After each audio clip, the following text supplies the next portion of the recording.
The storefront was empty now, bare walls, a pale rectangle on the paint where the willow and vine sign used to hang, bright and hand-lettered, the one she'd paid a local artist to design when the business finally turned a profit in its third year. A single folding chair sat in the middle of the room, and Diane Whitfield sat in it with her coat still zipped to her chin, even though the heat was running. 6 weeks ago, this had been hers. 8 years of Saturday weddings and Tuesday client calls, of sketching floral layouts on the backs of receipts at 2 a.m, of building a name for herself one satisfied bride at a time, until people 3 counties over were pinning her arrangements to their vision boards without even knowing who she was yet. She remembered the day she'd signed this lease, how she'd stood in this exact spot, empty then too, and cried from happiness instead of grief. Now the lease was terminated, the bank account was frozen and drained, and the woman who had promised to build all of it alongside her, Renee, her business partner, her best friend since they were 22 years old sharing a dorm room and a stubborn dream, was simply gone. No note, no explanation, no apology. Diane looked down at her phone, screen cracked in one corner from where she'd dropped it during a bad week that felt like it would never end. 14 missed calls from vendors demanding to know where their money had gone. 3 from a lawyer she couldn't yet afford to hire but had called anyway, out of sheer desperation. A voicemail from a bride named Kayla, her voice raw and shaking, asking if her wedding, 11 days away at the time, was even going to happen anymore. Nothing from Renee. Not one word. Diane thought about 6 months earlier, sitting at her sister's crowded Thanksgiving table, the smell of cinnamon and roasted turkey thick in the air, actually saying out loud, laughing a little at her own optimism, "I think this might finally be my year." She'd meant it. Business was growing faster than she could keep up with. Her marriage, while tired around the edges the way any 14-year marriage gets tired, still felt like something worth showing up for every single day. Her sister had squeezed her hand across the table and said, "You've earned it, Diane. You really have." She had no idea, sitting there with cranberry sauce on her plate and hope in her chest, exactly how right and how devastatingly wrong she would turn out to be. Because in the 6 months that followed, everything she had spent a decade quietly building would come apart in pieces, almost like it had been timed. Her marriage first, then her business, then her ability to trust her own judgment about the people standing closest to her. And she would spend months lying awake in the dark, asking herself the same exhausting question over and over until it wore a groove straight through her. What did I do to deserve this? It would take a long time, far longer than felt fair, far longer than she wanted, before she understood that question was the wrong one entirely. That the real question was never about what she'd done to deserve any of it. It was about what she was finally, painfully being forced to see. She still had her wedding ring on, she realized, sitting there in the empty storefront. She hadn't taken it off yet, hadn't been able to make herself do it, even though Rick had been gone from the house for weeks by then. She twisted it once around her finger and thought about the version of herself who'd walked down that aisle at 24, certain that loyalty and hard work were enough to keep anything safe. That version of her would not have recognized the woman sitting in this folding chair, coat zipped up in a warm room, staring at bare walls where a life used to be. If you've ever lived through a year that stripped you down to absolutely nothing and left you wondering whether you had somehow failed at your own life, stay with Diane's story to the end.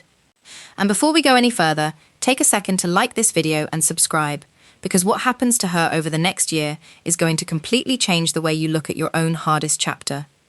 6 months before the storefront sat empty and silent, none of it looked anything like collapse. It looked like ordinary Tuesday night life, the kind you never examine too closely because you're too busy living inside of it, too tired at the end of the day to ask the questions that matter.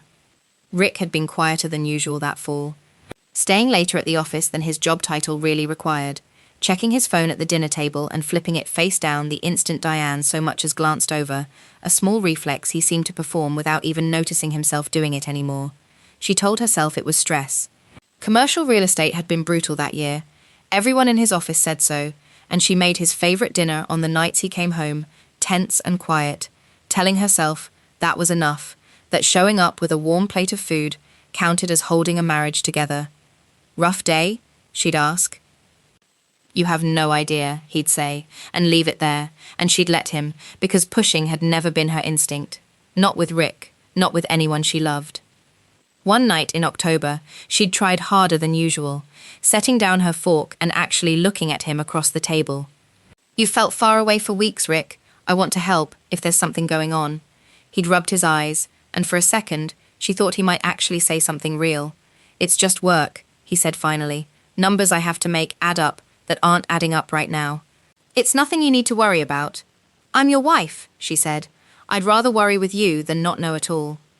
"I've got it handled," he said, and picked his fork back up, and the conversation closed like a door quietly shutting.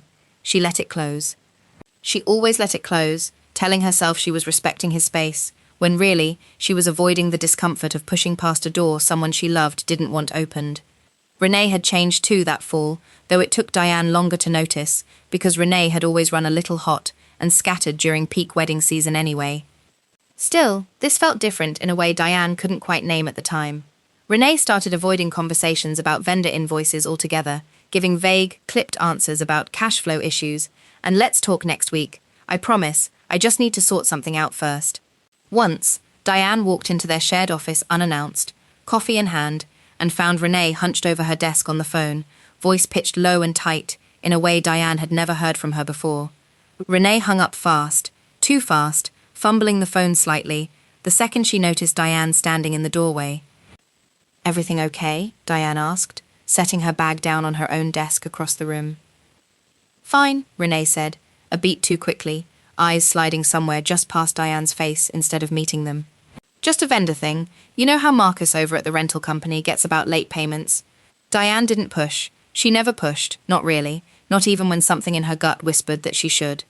She had spent so many years being the person who smoothed things over instead of asking the hard questions, who trusted, almost stubbornly, that the people she loved would come to her the moment something was truly wrong, who quietly mistook her own conflict avoidance for patience and called it a virtue. Around that same time, Diane had noticed a charge on their joint credit card statement for a hotel 2 towns over. A Tuesday night, nothing extraordinary about it on the surface. When she'd asked Rick about it, he'd said it was a client dinner that ran late, easier to book a room than drive home exhausted. She hadn't questioned it further. She'd also noticed, without really registering it, that the anniversary trip Rick had promised to plan that spring kept getting pushed back. First for a work deadline, then a client emergency, then simply forgotten altogether without either of them mentioning it again. She told herself marriages went through seasons like that. She told herself a lot of things that fall, mostly to avoid sitting too long with the alternative. Her sister Carol noticed something too, in the offhand way sisters sometimes do. "You seem distracted lately," Carol said over the phone one evening. "Everything good with you and Rick?" "We're fine," Diane said automatically. "Just busy season." "Okay," Carol said, unconvinced but letting it go, the way people do when they don't yet have any reason to push harder. Diane would think about all of it 100 times in the months that followed, replaying the flicker of fear on Renee's face, the way her hand had trembled slightly setting the phone down, the strange, clipped tone in Rick's voice at dinner, wondering how she had let every single warning sign pass without a second real thought. But that night, she simply drove home, made dinner, sat across the table from a husband who barely looked up from his phone, and told herself that whatever was wrong would sort itself out eventually. People's lives had rough patches sometimes. Hers would be fine. It had to be fine. She had no idea she was already standing at the very edge of something she couldn't see coming. The call came on a Tuesday morning while Diane was elbow-deep in centerpiece samples, comparing 2 shades of blush pink ranunculus for a wedding 11 days out. It was the bank. A hold had been placed on the Willow and Vine business account after a transfer of nearly $40,000, the combined deposits for 3 upcoming weddings, money that belonged to real brides with real dates already circled on their calendars, was authorized the previous afternoon by Renee Castillo and sent to an account the bank couldn't identify on Diane's end at all. Diane's first instinct was disbelief, the kind that makes you laugh out loud at the sheer absurdity of it, certain there had to be some clerical mistake, some mix-up that a single phone call would sort out. She called Renee immediately. No answer. She called again 10 minutes later. Straight to voicemail. She called a 3rd time, a 6th, an 11th, her voice cracking on the message she finally left, standing in the middle of the storefront surrounded by unpaid-for flowers. "Renee, please, just call me back. Whatever's going on, we can fix it together. Please, just call me." By noon, she'd driven across town to Renee's apartment building and buzzed every single button on the panel until a stranger let her into the lobby out of sheer irritation. Renee's unit was quiet behind the door, mail piling up beneath it, according to the building manager, who said he hadn't seen her in days and didn't know where she'd gone. By the end of that week, 2 vendors had filed formal complaints against the business, their names and stories spreading through the small, tightly knit local wedding community faster than Diane could keep up with. A bride named Kayla called sobbing, demanding to know where her $6,000 deposit had disappeared to, her voice rising with a panic Diane understood completely and had absolutely no way to fix. "I trusted you," Kayla said, and the words landed like a slap, even though Diane hadn't touched a cent of it herself. Their commercial landlord sent a formal termination notice, citing the frozen account and 2 months of missed rent. And Diane, standing alone in the middle of the storefront she'd poured 8 years of her life into, watched all of it come apart in the span of 5 brutal business days. She sat in her car in the empty parking lot that Friday evening and let herself cry for the first time in months. Not the composed, private tears she usually rationed out to herself in the shower where no one could see, but the kind that came from somewhere much deeper, gripping the steering wheel until her knuckles went white, her whole body shaking with something that sat right between grief and total disbelief. The woman she had trusted more than almost anyone else alive had apparently taken everything and vanished without a single word of explanation. Before she left the parking lot, she'd forced herself to call a lawyer whose number she'd found online at random, more out of instinct than any real plan. The consultation was brief and clinical, the lawyer explaining flatly that recovering the funds might take months, if it happened at all, and that her best move now was to document everything and stop trying to reach Renee directly in case it complicated any future claim. "People don't usually vanish with money for no reason," the lawyer had added, almost as an afterthought, tapping her pen against a legal pad. "There's almost always a reason, you just don't know it yet."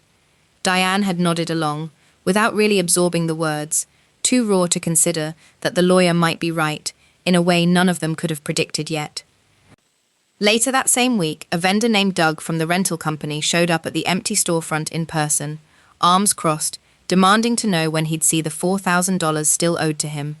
Diane stood in the doorway, explaining over and over that she hadn't authorized the transfer, that she was just as much a victim of whatever had happened as he was. He didn't fully believe her. Neither, some days, did she believe herself. That same week, unable to bear the thought of Kayla's wedding falling apart entirely on top of everything else, Diane quietly transferred $4,000 of her own dwindling personal savings to cover what the bride had lost, telling her it was a mix-up on the business end that's being sorted out. It wasn't a fix, it was a bandage over a wound that was still actively bleeding, but it let Kayla keep her wedding date, and it let Diane feel, for one small afternoon, like she still had some control over something in her own collapsing life. Or so it seemed. And Diane, sitting alone in that parking lot with her mascara running down her cheeks in dark streaks, had no way of knowing yet just how completely wrong that story actually was. Diane came home that night, hollowed out and desperate, craving the one thing she still believed she could count on without question, her husband's arms around her, while she finally fell apart. Instead, Rick was already sitting at the kitchen table when she walked in, hands folded neatly in front of him like he was preparing for a business meeting, wearing an expression she didn't recognize on his face at all. Not concern, not even irritation. Something colder and stranger than either of those. Something that looked, unmistakably, like relief. "We need to talk," he said, before she'd even managed to take off her coat. "Rick, my business collapsed today.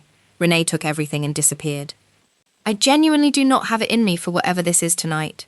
"This isn't working," he said, cutting her off, his voice flat and strangely rehearsed, like he'd been practicing the words alone in his car for days. "Us. I think we need to separate." Diane stood completely frozen in the doorway, her keys still in her hand.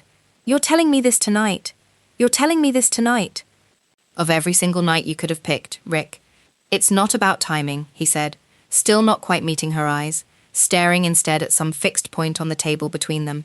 "It's about who you've become this whole year, stressed constantly, distracted, distant. I need something different, Diane. I've needed it for a long while now." She would replay that exact sentence, "who you've become," for weeks and weeks afterward, turning it over and over like a stone in her pocket, with absolutely no idea that Rick had chosen that specific week for reasons that had nothing whatsoever to do with her character, and everything to do with a debt he was terrified she would eventually uncover. "Is there someone else?" she asked, because it was the only explanation her exhausted mind could reach for. "No," Rick said quickly, almost too quickly. "It's not that. It's just everything. It's all just too much right now." Is it money? Diane asked, some instinct she couldn't name pulling the question out of her before she'd fully decided to ask it. Rick, if something's wrong with our finances, you need to tell me, especially now, with everything happening at the business.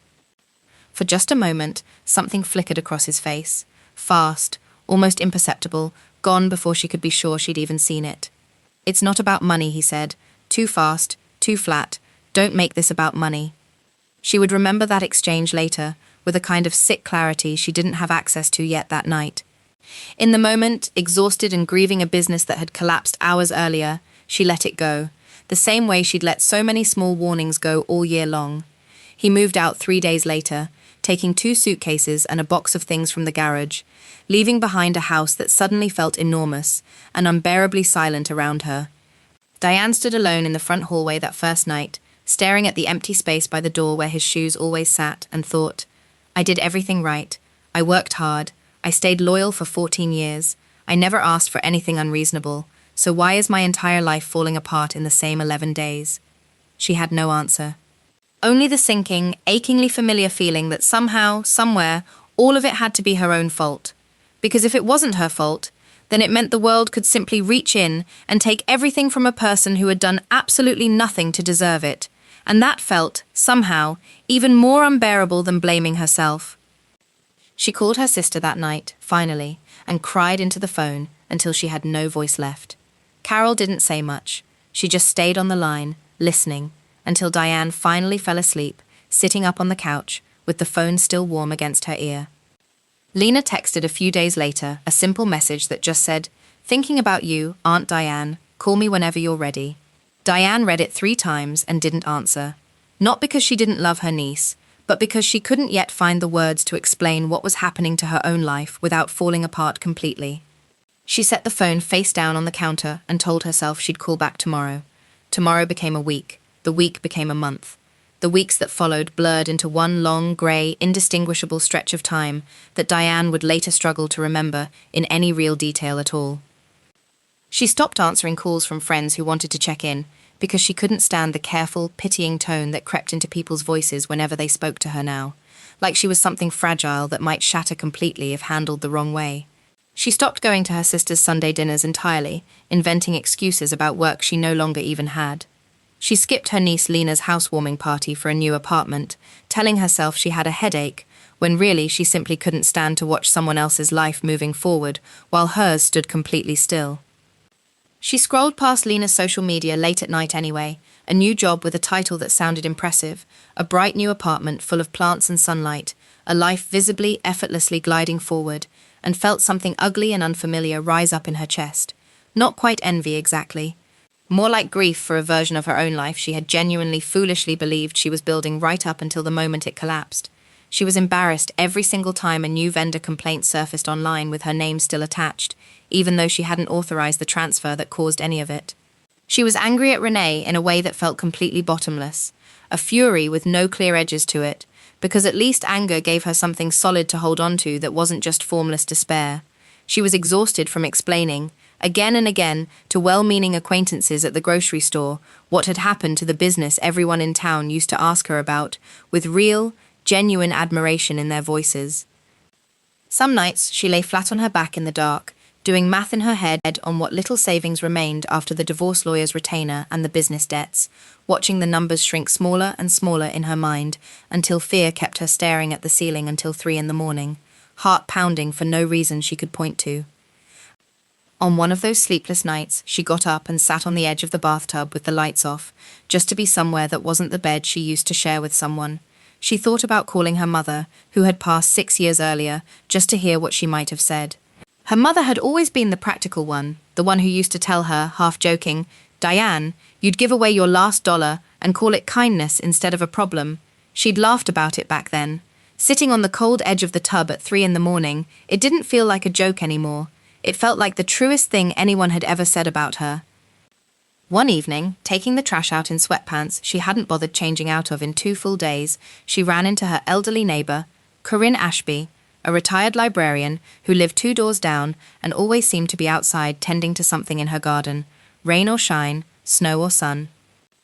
You look like a woman carrying the whole sky on her shoulders tonight, Corinne said, not unkindly, setting down her watering can and studying Diane's face with real attention. Diane laughed, hollow and completely humorless. Something like that, yeah, pretty much exactly like that. "Come have tea with me sometime," Corinne said simply. "No pressure in it at all. I promise I won't ask about any of it, unless you want to talk. We can just sit." Diane almost said no, the same automatic no she'd been giving nearly everyone else for weeks now. She said yes instead, mostly because she no longer had the energy left inside her to refuse one more kind offer. Her sister showed up unannounced the following Saturday, grocery bags in both arms, letting herself in with the spare key she'd always kept. "You don't have to talk," Carol said, setting the bags down on the counter Diane hadn't wiped clean in days. "I'm just going to make you something to eat, and you're going to eat it, and that's the whole plan for today." Diane sat at the kitchen table and watched her sister move around the kitchen, and for the first time in weeks, felt something other than numbness settle into her chest. It wasn't relief exactly. It was closer to being witnessed, finally, by someone who refused to look away. She didn't know it yet, standing there in the cold with a trash bag still in her hand. But that small, tired yes was the first real decision she would make in months that was actually going to change something. Diane ended up sitting at Corinne's kitchen table more evenings than she'd originally planned, sinking each time into the same worn cushioned chair that had clearly held 100 other quiet conversations long before hers. Corinne never pushed, never rushed her. She poured tea, asked easy, low-stakes questions, and let long silences settle comfortably in the room, without hurrying to fill them, something almost no one else left in Diane's life seemed capable of doing anymore. "Do you ever notice," Corinne said one particular evening, stirring honey slowly into her cup, "how some years feel like they're building something, brick by brick, and other years feel like everything's being stripped straight down to the studs?" Diane gave a tired laugh. "This has definitely, without question, been a stripping down kind of year for me." Corinne smiled at that, and for the first time mentioned numerology, carefully, almost apologetically, like she half expected Diane to roll her eyes and change the subject. "I don't put much stock in fortune-telling, if that's the picture in your head right now," she said, "but I've found it useful sometimes, as a kind of mirror, a way of naming a season of life you're already standing inside of, whether or not you believe in the numbers underneath it." She explained, without any ceremony or mysticism in her voice, that based simply on Diane's birth date, she carried certain lifelong themes, a genuine hunger for freedom, a restlessness that made it hard to sit still inside one version of life for too long, an independence that could tip over into isolation if she wasn't careful with it. And that this particular year of her life, by the numbers, was what some people called a year of introspection, a year where the noise gets stripped away, layer by layer, until you're finally forced to sit quietly and hear your own thoughts again. "It doesn't mean any of this happened for a reason," Corinne added gently, watching Diane's face carefully across the table. "I would never say that to you, and I don't believe it myself. But it might mean something about what this particular season is for, if you decide to let it be for something instead of just something that happened to you." Diane sat with that for a long, quiet moment, slowly turning her mug in both hands. "So you're telling me this was somehow supposed to happen to me?" "No," Corinne said gently, shaking her head. "I'm telling you I think you were supposed to wake up. The marriage, the business, all of it falling apart at once, that's just how life got your attention this time around. Life isn't always gentle about it. Sometimes it has to get loud." "And if I don't wake up?" Diane asked quietly. "What then?" Corinne considered that honestly. "Then I imagine life finds another, louder way to try again. It usually does." "What about the freedom part?" Diane asked after a while. "And the restlessness? You said I've always had that in me. I don't feel free right now. I feel trapped in the wreckage of my own life." "Freedom doesn't always look like having options," Corinne said, setting her cup down carefully. "Sometimes, for people wired the way you are, it looks like finally being unhooked from things that were never really yours to carry in the first place. A marriage that asked you to shrink. A friendship you couldn't see clearly because you loved the person too much to look hard at it. You've spent years building a life around other people's comfort, Diane. That's not freedom. That's just a very well-decorated cage." Diane didn't answer right away. She thought about Rick's face at the kitchen table, about Renee's trembling hand on the phone, about 8 years of building something for everyone but herself, and felt, for the first time, the outline of a question she'd never once let herself ask. What do I actually want, separate from anyone else's needs? She went back to Corinne's twice more that same week, not because she suddenly believed in numerology as fact, but but because sitting across from someone who asked good questions and expected nothing from her in return had become, unexpectedly, the steadiest part of her days. Diane didn't fully believe any of it, not that particular night, but for the first time in weeks, she didn't feel like she was drowning in something completely random and meaningless anymore either. She felt for just a moment like there was some kind of shape to what she was living through, even if she still couldn't see the whole of it clearly yet. She left Corinne's house that night and slept straight through until morning for the first time in over a month. Over the following weeks, whenever the isolation crept back in, whenever the old questions started circling, what had she done wrong? Why had this happened to her? What was so broken in her life that it all fell apart at once? She found herself returning, almost instinctively, to Corinne's small kitchen and its worn cushioned chair. She didn't need every visit to be a lesson. Sometimes they just talked about Corinne's garden, or the library job Corinne had loved for 30 years before retiring, or nothing at all. But something about being near someone who had lived a long, full life and had clearly survived her own hard seasons made Diane's own collapse feel less like an ending and more like a single difficult chapter inside something much longer. Something shifted in Diane after that particular conversation. Not hope exactly. Hope still felt like too fragile a word for where she currently stood. It was more like the slow, deliberate return of her own spine. She started going through the financial wreckage of her marriage with fresh, deliberate eyes, something she had been far too devastated to face head-on before now. She pulled old bank statements out of a drawer she'd been actively avoiding for weeks. She noticed transfers she didn't recognize, dating back well over a year, small ones at first, a few $100s here and there, easy enough to miss if you weren't looking closely, then progressively larger amounts, all authorized by Rick, all funneling steadily toward the same unfamiliar account number that meant absolutely nothing to her. She sat alone at the kitchen table with a yellow highlighter and a legal pad, circling dates and amounts late into the night, and felt something cold and certain settle deep in her stomach. This wasn't ordinary work stress. This was a pattern, deliberate and sustained. She also, for the first time since the whole collapse began, allowed herself to really think through everything about Renee, not through the thick fog of rage anymore, but with the sharper, colder curiosity of someone finally paying real, focused attention. Renee's growing evasiveness in those final weeks before everything fell apart. The phone call she'd hung up on so fast it left her fumbling the receiver, the way Renee had flinched, almost imperceptibly, the one single time Rick's name had come up over coffee months earlier, a flinch Diane hadn't thought twice about at the time, and now couldn't stop replaying. She didn't have real answers yet, but for the first time in a long, difficult while, she had genuine questions worth chasing down, instead of just grief with absolutely nowhere left to go. In the meantime, she took a part-time job managing events at a local venue, smaller and considerably humbler than what she'd built at Willow and Vine, but steady, and it paid the bills, and it kept both her hands and her mind occupied through the long days. Her first week there, her new manager complimented the seating chart she'd built for a corporate gala, and Diane felt something small and unfamiliar flicker back to life in her chest. Pride, maybe, or just the simple relief of being competent at something again. She enrolled in an evening course on personal financial planning, something she realized with a flash of quiet anger at herself. She had left entirely to Rick for 14 straight years without ever once questioning it.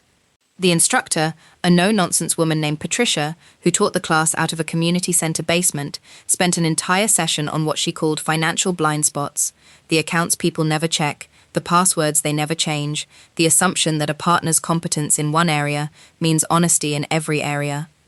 Diane sat in the back row, taking notes furiously, feeling less like a student and more like someone finally being handed a map to a country she'd been living in blindfolded for over a decade. She started sleeping through most nights again. She started, tentatively, cooking real meals for herself instead of standing over the kitchen sink eating cereal straight out of the box at 10 at night. At the new venue job, a co-worker named Priya, sharp and unbothered in a way Diane found herself quietly admiring, caught her staring blankly at a seating chart one afternoon and asked, without much ceremony, "You want to talk about it, or you want me to just distract you with gossip about the bride's mother-in-law?"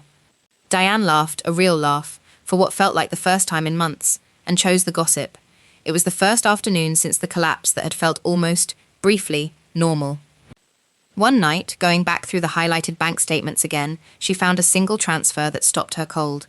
$11,000, moved out of a savings account she and Rick had opened together the year they bought the house, sent out in a single transaction just 4 months earlier. She sat staring at the number for a long time, the certainty settling into her bones that this was no longer a pattern she could explain away as stress or bad luck. This was something Rick had built, carefully, on purpose, for a long time, without ever once telling her. She was rebuilding something, piece by careful piece, mostly in the dark and mostly alone. She just didn't yet know how much of the old story she would have to tear all the way down before she finally found the truth buried underneath it. If Diane's story is resonating with you so far, don't scroll past this without hitting subscribe, because the truth she's about to uncover is going to completely change everything you think you know about who really destroyed her life. It was Rick's younger brother, Marcus, who finally broke the silence, showing up unannounced at Diane's door on a grey Sunday afternoon, visibly uncomfortable, hands shoved deep into his jacket pockets, asking if they could talk somewhere private, just the two of them. Diane let him in, wary and bracing herself instinctively for whatever new blow was about to land. Marcus sat down at her kitchen table, the very same table where Rick had ended their marriage months earlier, and told her, haltingly at first and then in an anxious rush, that Rick had been gambling for well over a year. Quietly at first, sportsbooks and small online accounts, and then not so quietly at all, racking up debts to people who did not send polite reminder emails when payments ran late. "He's been pulling money from every account with your name attached to it," Marcus said, unable to hold her eyes for more than a second at a time. "Yours, his, the joint accounts you two shared." Eventually he got desperate enough to pull from Willow and Vine too, once he'd run out of every other place he could quietly draw from. "Why are you telling me this now?" Diane asked. "You've known for a while, haven't you?" Marcus rubbed the back of his neck, looking every bit as tired as she felt. "I've known for months. I kept telling myself it wasn't my place, that it would come out on its own, that Rick would fix it before it got this bad. I watched you lose your business and your marriage in the same week, and I still didn't say anything, because I didn't want to be the one who blew up my own brother's life. I've felt sick about it every single day since. I'm done being quiet about it. You deserve to know what actually happened to you." Diane didn't say anything for a long moment, just sat with the weight of how many people had been carrying pieces of this truth around her, Renee, Marcus, maybe others, while she'd been left completely in the dark, blaming herself for a collapse that had nothing to do with anything she'd done wrong. Diane's hands went cold around her mug, her stomach dropping straight through the floor. "Wait, Rick was taking money from my business account. For how long, Marcus?" "Almost a year, I think," Marcus said quietly. "Maybe longer. Renee found out somehow. I honestly don't know exactly how. I think she noticed transfers on the shared books that didn't line up with anything, started quietly asking questions on her own. She came to me a few weeks before everything fell apart, terrified, asking what she should even do. Rick's creditors weren't the kind of people who send a strongly worded letter and wait patiently, Diane. They're the kind of people who show up at your front door." Diane felt the floor genuinely tilt beneath her, the whole room narrowing down to just Marcus's voice and nothing else in the world. "So she took the money to protect it? To protect me?" "She moved whatever was left of the business funds into a separate account, one that couldn't easily be traced straight back to you," Marcus said. "She was planning to explain the whole thing to you once she was absolutely sure it was safe to do so." Then one of the men Rick owed money to somehow found out Renee was involved and threatened her directly, told her if she talked to you, or to anyone at all, there would be real consequences. She panicked completely. She's been terrified to come anywhere near you ever since, scared that just being seen with you in public might put you in danger too. Diane sat there perfectly still, memories rearranging themselves in real time like puzzle pieces finally clicking into their correct places. The hushed, frightened phone call she'd walked in on that fall, the flinch at Rick's name over coffee months earlier. The sudden, total disappearance timed almost exactly to the moment her marriage collapsed. None of it had been betrayal at all, not for one single second. It had been Renee, alone and genuinely terrified, trying desperately to save what she could of Diane's life without being able to say a single word about why. That evening, her phone rang. Renee's name lit up the screen for the first time in nearly 2 months. Diane's hand actually shook as she picked it up. "I should have told you from the very beginning," Renee said, her voice cracking apart. "I was so scared of putting you in real danger that I let you believe the absolute worst thing about me instead." "I am so sorry, Diane. You have no idea how sorry." "Why didn't you just tell me you were scared?" Diane asked, her own voice breaking. "I would have believed you. I would have helped you." "I couldn't risk it," Renee said. "Not with what they were threatening." I'd rather you hate me forever than something happened to you because of me. You gave up 8 years of friendship to protect me, Diane said quietly, and you did it knowing I might never find out or thank you for it. I didn't do it to be thanked, Renee said. I did it because you're the closest thing to family I have, and I couldn't have lived with myself if something happened to you, because I was too scared to act. Losing you over it was the part I thought I'd just have to carry forever. You don't have to carry that anymore, Diane said. Not alone, and not at all. They stayed on the phone for almost 2 hours that night, filling in every gap the silence had left between them, the missed calls, the vanished weeks, the entire version of events Diane had built in her head out of fear and grief that turned out to be almost completely wrong. By the time they finally hung up, something between them had cracked back open, fragile but real, the first true rebuilding either of them had managed in months. Diane cried harder on that phone call than she had at any single point since the collapse of her business, since the end of her marriage, since any other moment in this entire unraveling year. But this time, the tears weren't grief at all. They were the strange, disorienting relief of discovering that the person she had trusted more than almost anyone else in the world hadn't betrayed her in the slightest. She had been trying, clumsily and desperately, at real and terrifying personal risk, to save her the entire time. 2 days later, Diane drove to Rick's new apartment, the highlighted bank statements in a folder on the passenger seat, her hands steady on the wheel in a way that surprised her. He opened the door, already looking like a man who knew exactly why she'd come. "How long," she said, not bothering with a greeting, "were you going to let me believe Renee did this to me?" Rick's face went pale. "Diane, I can explain. You let me think my best friend robbed me," she said, her voice shaking but not breaking. "You let me end my marriage thinking it was about who I'd become, when the whole time it was about debts you couldn't tell me about. You let vendors chase me down. You let Kayla cry at me on the phone, all so you wouldn't have to say 4 sentences out loud." He didn't argue. He didn't try to defend himself further. He just stood in the doorway, saying her name quietly, over and over, as she turned and walked back to her car, without waiting to hear whatever came next. She didn't need to hear it. She already had everything she needed to move forward without him. The divorce proceedings that followed were businesslike in a way the marriage itself never quite managed to be. Rick's lawyer tried to argue that the gambling debts were a separate matter from the marital assets. Diane's lawyer, armed with the highlighted bank statements and over a year of documented transfers, argued otherwise, and won enough ground that Diane walked away with a settlement that covered most of what remained recoverable. It wasn't a triumphant courtroom moment. It was quiet, procedural, almost anticlimactic, papers signed at a conference table, Rick not quite meeting her eyes one last time. But walking out of that office into the parking lot afterward, Diane felt lighter than she had in over a year, like she'd finally set down a weight she hadn't fully realized she was still carrying. Knowing the truth didn't undo any of the damage that had already been done. Diane still had a genuine mountain of wreckage left to rebuild from. A failed business, a broken marriage, a bank account quietly gutted by a man she had trusted completely for 14 years. But now, at least, she got to do all of it with clarity instead of confusion. And that distinction made all the difference in the world to her. She filed for divorce on her own terms this time, with a sharper, more assertive lawyer who helped her recover as much as could legally be recovered from the accounts Rick had drained over the previous year. It wasn't everything she'd lost. It was enough, finally, to genuinely start over. She sat across from Renee at a small coffee shop downtown, the first time they'd seen each other face to face in months, and the two of them finally said out loud everything that had gone unspoken for so long: the fear, the terrible silence, the impossible cost of trying to protect someone without ever being able to explain why. "I never should have let you believe I could do that to you," Renee said, tears in her eyes, "even to keep you safe. I should have found another way."